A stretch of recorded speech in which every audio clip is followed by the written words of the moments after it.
Last lecture में हमने collenchyma को कंप्लीट किया था।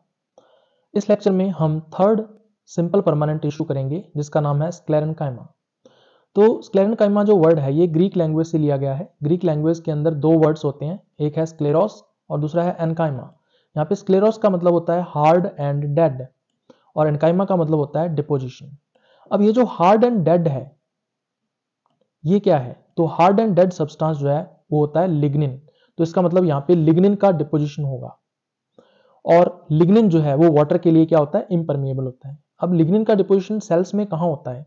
तो लिग्निन का डिपोजिशन होता है सेल्स के अंदर, जो सेकेंडरी सेल वॉल होती है वहां पे लिग्निन का डिपोजिशन होगा। तो इसका मतलब ये है कि लिग्निन जो है वो पूरी तरह से सेकेंडरी सेल वॉल को कवर कर लेगा। तो एक सेल का दूसरी सेल के साथ जो कनेक्शन होता है वो पूरी तरह से ब्रेक हो जाएगा। यानी वाटर जो है वो एक सेल से दूसरी सेल में नहीं जा सकेगा, दूसरी सेल से पहली सेल में नहीं आ सकेगा। तो वाटर का जो कनेक्शन है या किसी भी सब्सटेंस का जो कनेक्शन है वो ब्रेक हो जाता है और धीरे धीरे जो सेल है वो क्या हो जाती है? डेड हो जाती है। तो लिग्निन जो है वो वाटर के लिए इम्परमिएबल होने की वजह से जो सेल है वो डेड हो जाती है। इसीलिए जो स्क्लेरेनकाइमा है वो एक डेड टिश्यू है। इससे पहले हमने दो सिंपल परमानेंट टिश्यूज किए हैं, एक तो पैरेन्काइमा और दूसरा कोलेनकाइमा। तो पैरेन्काइमा एंड कोलेनकाइमा दोनों के दोनों लिविंग टिश्यूज थे, जबकि स्क्लेरेनकाइमा क्या है? एक डेड टिश्यू है। तो आप देख सकते हो जैसा कि डायग्राम के अंदर यहाँ पे बहुत सारी सेल्स हैं और इनकी अंदर की तरफ जो सेकेंडरी सेल वॉल है वहां पर लिग्निन का डिपोजिशन हो गया है और ये एक डेड टिश्यू है। तो स्क्लेरेनकाइमा को हम लोग इस तरह से शो कर सकते हैं। अब इसको आगे कंटिन्यू करते हैं अपने। तो अगर अपने एक स्क्लेरेनकाइमा सेल जो है उसकी स्ट्रक्चर देखना चाहें कि जनरल स्ट्रक्चर उसकी कैसी होती है, तो सबसे पहले शेप की बात करेंगे। तो ये होती है स्पिंडल शेप्ड। तो जैसा कि डायग्राम के अंदर आप देख सकते हो यहाँ पे एक स्पिंडल शेप्ड सेल जो है वो शो की गई है। ये एक सिंगल सेल है। अगर अपने इसका ट्रांसफर सेक्शन काट दें तो ये हमें एंगुलर शेप दिखाई देगी। जैसा कि डायग्राम के अंदर आप देख सकते हो ट्रांसफर सेक्शन में ये एंगुलर है। तो अब यहाँ पे देख सकते हो सबसे बाहर की तरफ इसमें क्या है? प्राइमरी सेल वॉल है और प्राइमरी सेल वॉल नॉर्मल होती है जो कि सेलुलोज की बनी होती है और भी कुछ हेमीसेलुलोज वगैरह सब्सटेंस जो है इसके अंदर होते हैं।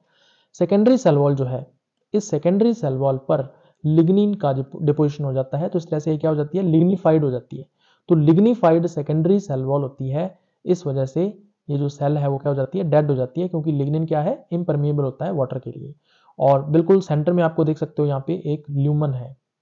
तो ये है जो स्क्लेरेनकाइमा सेल है उसकी जनरल स्ट्रक्चर।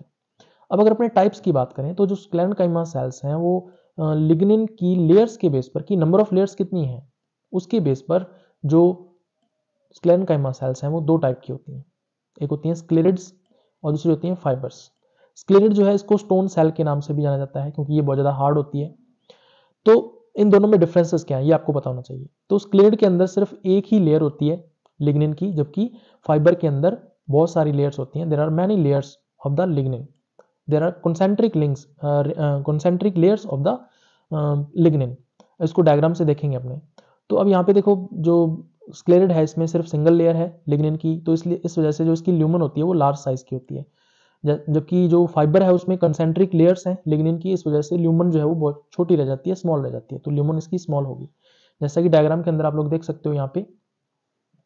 तो ये एक स्क्लेरिड शो की गई है। तो स्क्लेरिड जो है वो एक नॉर्मल स्क्लेरेनकाइमा सेल ही होती है जिसमें शेप जो है इसकी वो स्पिंडल शेप्ड है और ट्रियस में ये एंगुलर शेप दिखाई देती है और इसमें एक सिंगल लेयर जो है वो आपको लिग्निन की दिखाई देगी। तो ये स्क्लेरिड है। अगर अपने फाइबर की बात करें तो फाइबर में आप देख सकते हो यहाँ पे एक स्पिंडल शेप सेल शो की हुई है और इसके अंदर 3 या 4 जो है वो कॉन्सेंट्रिक लेयर्स जो है लिग्निन की शो की गई हैं।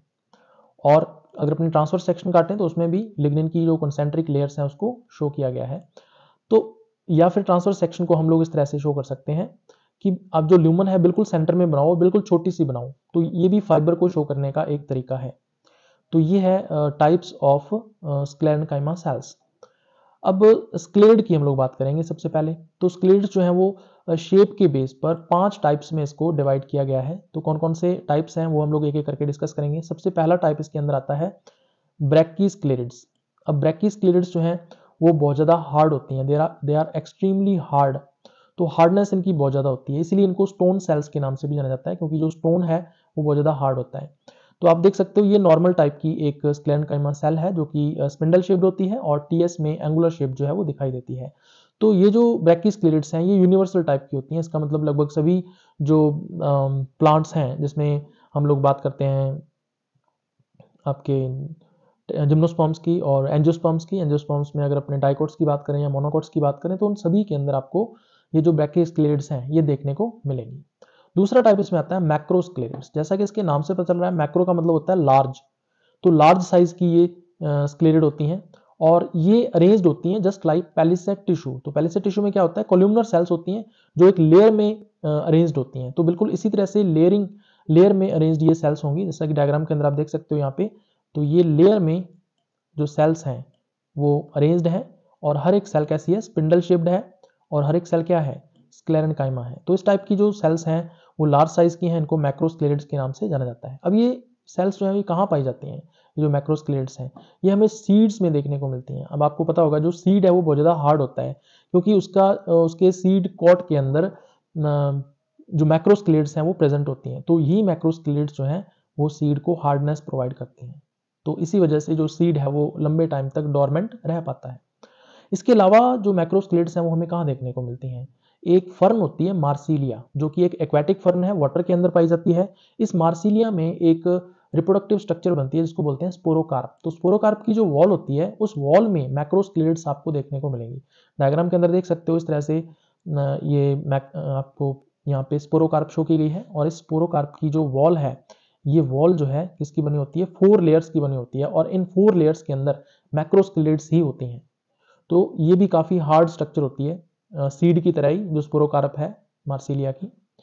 उसके बाद थर्ड टाइप जो है इसमें आता है वो आता है ऑस्टियोस्क्लेरिड्स। तो जैसे कि नाम से पता चल रहा है ऑस्टियो का मतलब होता है बोन, तो ये बोन शेप्ड होती है। जैसा कि बोन का शेप जैसा आप देख सकते हो दोनों साइड से जो है वो फूले हुए होते हैं और बीच में से बिल्कुल ये संकरी होती है यानी दोनों एंड्स स्वोलन होते हैं और बीच में से ये नैरो होती है। तो बोन जो है इस शेप की होती है, इस तरह से इसको क्या बोलते हैं अपने ऑस्टियोस्क्लेरिड बोलते हैं। ये हमें कहाँ देखने को मिलती है, जो पियर होती है, पियर में कुछ हार्डनेस होती है, अगर अपने उसको खाएं तो उसमें हार्डनेस देखने को मिलेगी। तो वो जो हार्डनेस है वो किसकी वजह से होती है, ऑस्टियोस्क्लेरिड्स की वजह से होती है। इसके अलावा जो वालनट होता है, आपने खाया होगा वालनट, उसकी जो आउटर वॉल है वो काफ़ी हार्ड होती है और उस आउटर वॉल को हटाकर हमें उसके अंदर से वालनट को निकालना पड़ता है। तो वो जो हार्ड पार्ट है, आउटर कवर जो है, उसमें भी ऑस्टियोस्क्लेरिड्स ही पाई जाती हैं। तो ये चीज़ आपको ध्यान में रखनी है। उसके बाद फोर्थ टाइप इसमें आता है एस्टीरोस्क्लेरिड्स। तो जैसे कि नाम से पता चल रहा है एस्टीरो का मतलब होता है स्टार शेप्ड। तो इसमें स्टार शेप्ड जो स्क्लेरिड्स हैं वो हमें देखने को मिलती हैं और एक स्टार की तरह स्ट्रक्चर का फॉर्मेशन हो जाता है। जैसे कि डायग्राम के अंदर आप देख सकते हो। तो डिफरेंट जो स्क्लेरिड्स थी उन्होंने आपस में जुड़कर एक स्टार शेप्ड स्ट्रक्चर का फॉर्मेशन कर लिया है। ये स्टीरोस्क्लेरिड्स हमें कहाँ देखने को मिलती है, निलंबियम के अंदर। तो 2 प्लांट्स हैं वैसे, एक तो निलंबियम है। अब निलंबियम के बारे में आपको थोड़ा सा पता होना चाहिए। निलंबियम जो है ये बोटेनिकल नेम है, यानी जीनस का नाम है। अगर कॉमन नेम देखें निलंबियम का तो वो है लोटस। अब लोटस जो है वो इंडिया के अंदर ये क्या है, एक नेशनल फ्लावर है, ये आपको पता होना चाहिए। तो एक तो निलंबियम है, दूसरा एक और होती है इसको निम्फिया बोलते हैं। तो निलंबियम एंड निम्फिया का जो राइजोम होता है उस राइजोम के अंदर हमें देखने को मिलती हैं एस्टीरोस्क्लेरिड्स।